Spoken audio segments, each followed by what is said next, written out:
I'm more obliged to you than I can say, but I'm bound to make things clear.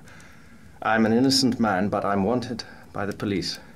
I've got to tell you this, and I won't be surprised if you kick me out. That's all right.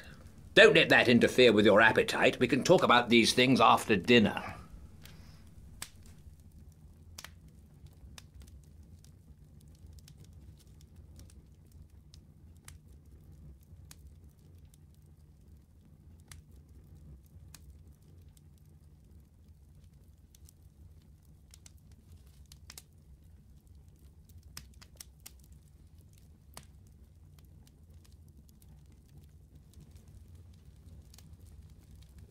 I've obeyed Harry's instructions, and the bribe he offered me was that you would tell me something to wake me up. I'm ready, Mr. Hannay.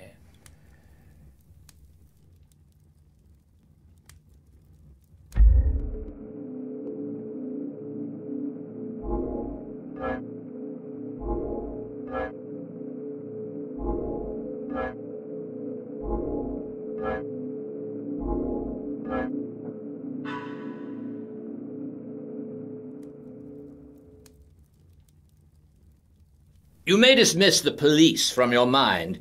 You're in no danger from the law of this land. Great Scott! Have they got the murderer? No. But for the last fortnight, they've dropped you from the list of possibles. Why? Principally because I received a letter from Scudder. I knew something of the man, and he did several jobs for me.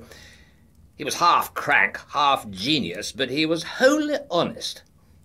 Trouble about him was his partiality for playing a lone hand. That made him pretty well useless in any secret service. A pity, for he had uncommon gifts. I think he was the bravest man in the world, for he was always shivering with fright, and yet nothing would choke him off. I had a letter from him on the 31st of May. But he had been dead a week by then. The letter was written and posted on the 23rd. He evidently did not anticipate an immediate decease. His communications usually took a week to reach me, for they were sent undercover to Spain and then to Newcastle. He had a mania, you know, for concealing his tracks.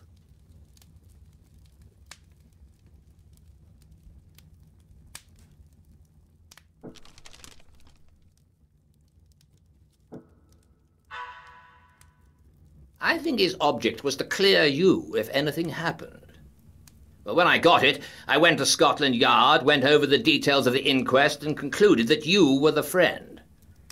We made inquiries about you, Mr. Hannay, and found you were respectable. I thought I knew the motives for your disappearance, not only the police, the other one, too.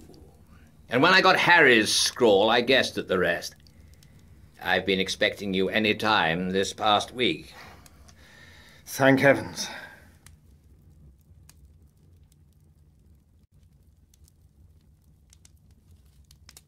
Now, let us have the little notebook.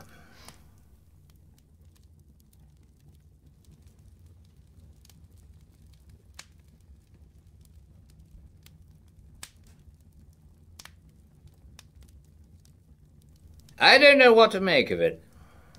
He's right about one thing. What is going to happen the day after tomorrow? How the devil can it have got known? That is ugly enough in itself. But all this about war and the Black Stone, it reads like some wild melodrama.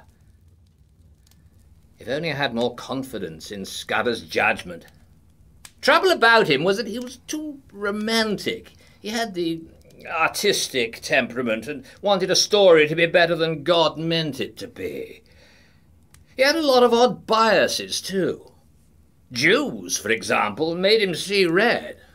Jews and the high finance. The Black Stone. Der Schwarze Stein. Yeah, it's like a penny novelette. And all this stuff about Karolides. That is the weak part of the tale, for I happen to know that the virtuous Karolides is likely to outlast us both. There's no state in Europe that wants him gone. Besides, he's just been playing up to Berlin and Vienna and giving my chief some uneasy moments.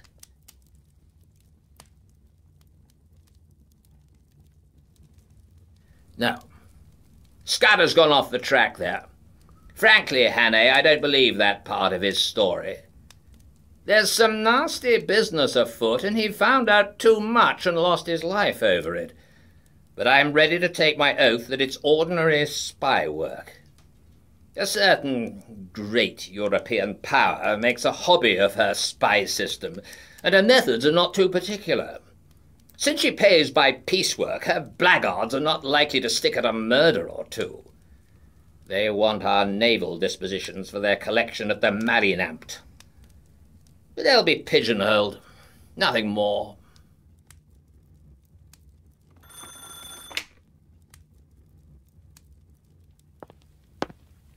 There's a trunk call from London, Sir Walter. It's Mr. Reith, and he wants to speak to you personally.